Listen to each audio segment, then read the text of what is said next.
El Servei d'Informació i Atenció a les Dones, el SIAT, reforçarà el servei en favor de la igualtat de gènere i per garantir una millor atenció a les dones gràcies al contracte programa que han signat el Consell Comarcal, l'Ajuntament de Berga i l'Institut Català de les Dones. Amb aquest conveni, el Departament d'Acció Social i Ciutadania, a través de l'Institut Català de les Dones, invertirà 21.000 euros per millorar el servei a nivell comarcal. Des del febrer d'enguany, el Servei d'Informació i Atenció a les Dones podem dir que té un caire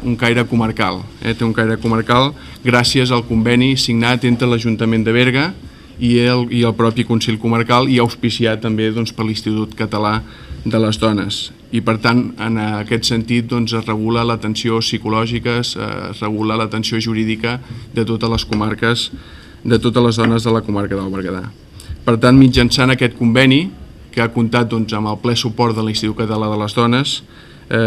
i que per tant plasmarem aquest contracte programa, que és el que ens permet finançar aquest servei. Volem que més dones de la comarca coneguin aquest servei d'informació i atenció a les dones. Volem facilitar l'accés a aquelles dones que estan en un estat més precari a nivell econòmic.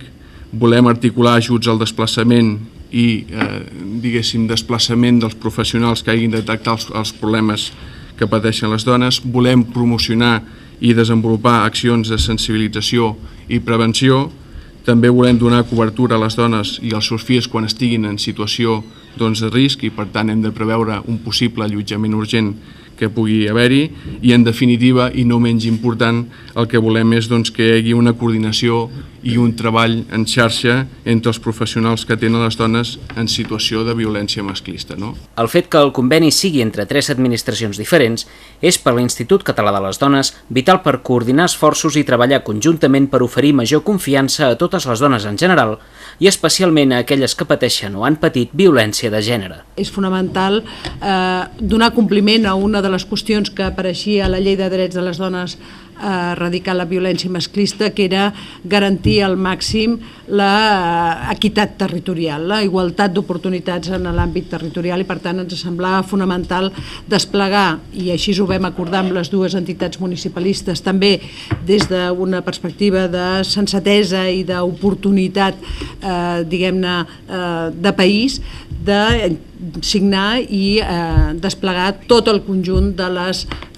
recursos que estaven previstos ja en la Llei de Drets de les Dones a erradicar la violència masclista. Els serveis d'informació i atenció a les dones són un recurs de caràcter generalista, un recurs que el que busca és precisament generar i posar sobre la taula la creació,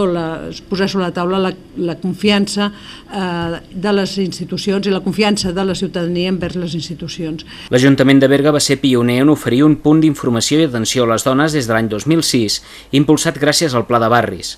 Amb la signatura d'aquest conveni, la capital de comarca s'integra en el servei d'atenció a les dones a nivell comarcal, optimitzant recursos i millorant el servei. És agrair, o amb aquesta signatura que estem fent aquí, les 3 parts, és agrair la contribució a consolidar un servei que comença a l'Ajuntament de Berga el 2006, un servei que comença amb el Pla de Barris, amb la Llei de Barris, i al qual l'any passat ja es dota d'oficines pròpies i que, a més, amb l'objectiu i amb la voluntat de millorar aquesta atenció a les dones. Per tant, agrair això. A més, en aquests moments Berga no pot quedar al marge de la comarca, Berga no pot treballar sense la col·laboració o ha de treballar amb la col·laboració del Consell Comarcal. Per tant, aquest conveni d'aquestes 3 parts jo crec que és necessari a la nostra comarca, és necessari a la nostra ciutat i també perquè també ens ho demanen cada una de les usuàries d'aquest servei. En tot aquest temps de funcionament, des del Consell Comarcal s'han dut a terme diferents actuacions, com l'auditoria de gènere o el Pla Comarcal d'Igualtat. S'han signat acords amb ajuntaments berguedans i s'ha donat suport a les associacions de dones de Gósol, Montmajor, Vallcebre i Cercs, com també a les associacions de famílies monoparentals i unipersonals.